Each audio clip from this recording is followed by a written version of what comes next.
സിനിമയെക്കുറിച്ച് പറയുന്നതിന് മുമ്പേ തിരുവനന്തപുരം ഐമാക്സിനെ കുറിച്ച് ഒന്ന് രണ്ട് കാര്യങ്ങൾ പറയാം. ഞാൻ ഐമാക്സിൽ ഈ പറഞ്ഞ മറ്റേ നെപ്പോളിയൻ കണ്ടിട്ടുണ്ട്. നെപ്പോളിയൻ പിന്നെ ഞാൻ വിചാരിച്ച് മറ്റേ പെയിൻറ്റിങ് പോലത്തെ സിനിമയാണല്ലോ, അപ്പോൾ അതിൻ്റെ ആയിരിക്കുമെന്ന് വിചാരിച്ച്. അത് കഴിഞ്ഞിട്ട് ഗ്ലാഡിയേറ്റർ 2 കണ്ടു. അപ്പോൾ ഗ്ലാഡിയേറ്റർ 2 അതിൻ്റെ ഒരു ഗ്രേ സ്കെയിൽ പിടിച്ചിട്ടുള്ള ഒരു ടൊണാലിറ്റി ആണെന്ന് വിചാരിച്ച് ഓക്കെ അതും കണ്ട്. പിന്നെ അക്വാമാൻ കണ്ടിട്ടുണ്ട്. അക്വാമാൻ കണ്ടപ്പോൾ മൊത്തത്തിൽ ദുരന്ത എക്സ്പീരിയൻസ് ആയതുകൊണ്ട് ഞാൻ കൂടുതൽ കാര്യമായിട്ട് ശ്രദ്ധിച്ചില്ല. ഇത് കണ്ടപ്പോഴേക്കും സംഭവം പിടിച്ച്. ഇവിടെ ഏത് പടം കണ്ടാലും ഒരുമാതിരി ഗ്രേ സ്കെയിലിൽ കാണാൻ പറ്റും. അതും ഒട്ടും ഷാർപ്നെസ് ഇല്ല, തീരെ ഇല്ല. മൊത്തം ഡള്ളായിട്ടിരിക്കുന്നു.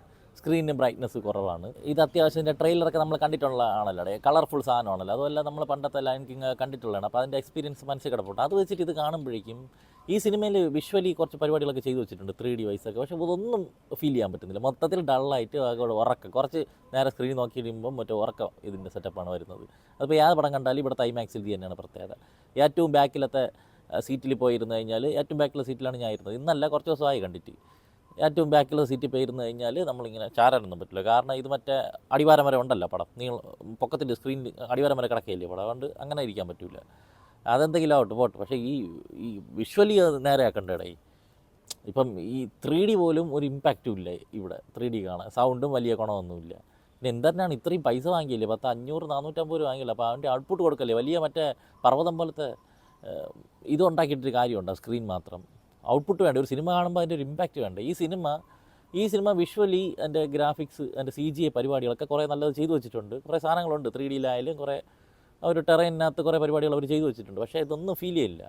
ഇപ്പോൾ ഈ പടം കാണാൻ പോകുമ്പം അത് കിട്ടിയാൽ മതി എനിക്ക്. അല്ലാതെ അതിൻ്റെ കഥയോ കോപ്പോ മണ്ണാങ്കട്ടെ പിള്ളേരെ പടത്തിലൊന്നും ഞാൻ അതൊന്നും നോക്കല്ലോ. മ്യൂസിക്കൽ പടമാണ്, മ്യൂസിക്കൽ ഡ്രാമ എന്ന് പറയുമ്പം അതിൻ്റെ വിഷ്വലി ഉള്ള ഒരു സാധനം ഉണ്ടല്ലോ, അത് മതി എനിക്ക്. ധാരാളം പടം വർത്താണ്. അത് കിട്ടാതിരിക്കുമ്പോൾ നമ്മൾ എന്ത് ചെയ്യും? നമ്മൾ നേരെ തിരക്കഥയിലോട്ട് കൂടുതൽ ഫോക്കസ് ആവും.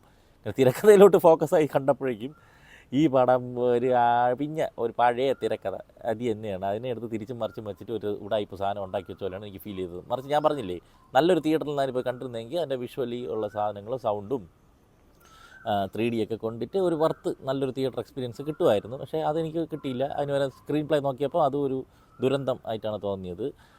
പടം ഡയറക്റ്റ് ചെയ്തിരിക്കുന്നത് ബാരി ജെങ്കിൻസ് ആണ് ഡയറക്റ്റ് ചെയ്തിരിക്കുന്നത്. മറ്റേ ഫസ്റ്റത്തെ ലയൺ കിങ് പുള്ളിയല്ല എന്ന് തോന്നുന്നത്. അതിൻ്റെ ഒരു പ്രീക്വൽ പോലെയാണ് ഈ പടം സെറ്റ് ചെയ്ത് വെച്ചിരിക്കുന്നത്. ഇതിൻ്റെ കഥയൊക്കെ വന്ന സമയത്ത് ഇപ്പോൾ 2 കൂട്ടുകാർ, നല്ല ഉറ്റ സുഹൃത്തുക്കൾ, അവർ ഒരേപോലെ ഒരു പായലുണ്ട്, ഒരു പാത്രത്തിലുണ്ട്, ഒരു പായൽ ഉറങ്ങി എന്നൊക്കെ പറഞ്ഞ് വളരുമ്പം അവർക്കൊരു കോൺഫ്ലിക്റ്റ് ഉണ്ടാവണമെങ്കിൽ എന്തൊക്കെ കാരണം വേണം? ഒരു ക്ലീശേ കാരണമില്ലേടേ. അവർ തമ്മിലൊരു തെറ്റിദ്ധാരണയോ ഒരു ശത്രുതയൊക്കെ വരാൻ വേണ്ടിയിട്ട് അത് എന്നെ ഇതിലും എടുത്ത് വെച്ചിരിക്കുന്നത്.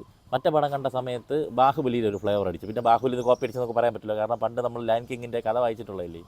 ആകെ തന്നെയാണ്. ഇതിൽ നോക്കിയപ്പോൾ ഒരുപാട് സിനിമകളുടെ സാധനങ്ങൾ ഓർമ്മ വന്നു. തെങ്കാശി പട്ടണം, ബാഹുബലിയിലെ തന്നെ കുറച്ച് കാര്യങ്ങൾ. എൻ്റെ VFX പരിപാടിയൊക്കെ നന്നായിട്ടുണ്ട് കേട്ടോ. CGI, ആനിമലിൻ്റെ മൂവ്മെൻറ്റും കാര്യങ്ങളൊക്കെ നല്ല കുറച്ചുകൂടി മറ്റേനേക്കാൾ കുറച്ചുകൂടി ബെറ്റർ ആയിട്ട് എനിക്ക് ഫീൽ ചെയ്തു. പക്ഷേ ഇതൊന്നും ആസ്വദിക്കാൻ പറ്റണ്ടേ. അതങ്ങനെ പോയി. മുഫാസയുടെ ക്യാരക്ടർ വരുമ്പോൾ തന്നെ ഈ കോൺഫ്ലിക്റ്റ് വരുന്ന സമയത്ത് ഈ കോൺഫ്ലിക്റ്റ് ഇല്ല. ഇത് കുറേ സിനിമകളിൽ വന്നിട്ടുള്ള സാധനം തന്നെയാണ്. ഏറെക്കുറെ മലയക്കോട്ടെ വാലിബൈ, അതുപോലെ മരക്കാറിലൊക്കെ വന്നിട്ടുള്ള പോലത്തെ ഒരു സാധനം തന്നെയാണ്. അപ്പോൾ ആ ഒരു ക്യാരക്ടർ ഇയാൾ പെർഫെക്റ്റ് ആയിരിക്കണമല്ലോ. അങ്ങനെ ഇയാളുടെ ഭാഗത്ത് നിന്ന് തന്നെ ആ ക്യാരക്ടർ എന്തോ ഒരുമാതിരി കണാകുണാന്ന് എഴുതി വെച്ചിരിക്കും പോലെ എനിക്ക് തോന്നി. ബാക്കിയുള്ള ക്യാരക്ടേഴ്സിനൊന്നും കൃത്യമായിട്ട് അവർ അതിനുള്ള ഒരു എസ്റ്റാബ്ലിഷ് ചെയ്തിട്ടില്ല, ഒരു ആർക്ക് കൊടുത്തിട്ടില്ല. വെറുതെ ഇത് വില്ലൻ വരും. വില്ലനൊക്കെ ഒന്ന് ടെറർ വില്ലനിസം കാണിക്കേണ്ട സമയത്ത് ഒന്ന് പാട്ട് പാടണം.